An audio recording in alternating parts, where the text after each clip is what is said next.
Bizim müharibə haramıza yaraşır. Müharibə istəyənin quyruğu suda gərək. Əgər yenə müharibə istəyirsə, pualara hazır olun, part, cum. Haramıza yaraşır axı müharibə. Bir də müharibə olsa, dilimizdə bir şar var, yaşa Azərbaycan, yaşa Azərbaycan. Makrona od qoydu, birbaşa Azərbaycan. Hələ dəmir yumruğu demirəm. Hə, Ruben Ayarek Sakiya bunun bariz nümunəsidir. Mən də sizə bunu deyirəm də, yekə-yekə danışırdılar. Ayareklə Bako Sakiyana şəxsən yığdım ki, çıxın oradan, cəhənnəm olur. Sinələri veriblər qabağa, gendroz belə. Axırı ne oldu? Hamısını doldurdular Qəzəlli maşının quzasına, apardılar Bakıya.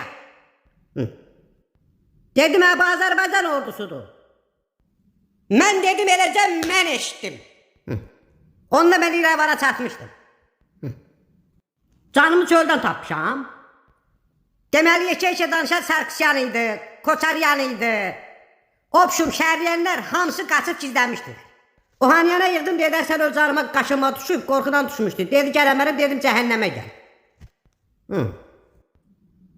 Hələ biri var, Ruben. Ursetdən vurub gəlib pay atdı ondan. Bu adamda başdan başqa hər şey var. Qorxusundan nə təri əsirsə, elə orada da bunu soxurlar, qoduqluğa götürüb gediblər. O gün yazıb, niyə məhkəməmə gəlmirsən? Gəlib ora, aparıb mənim də salsınlar sənin yana. Hansı yaxşı əmələ görə?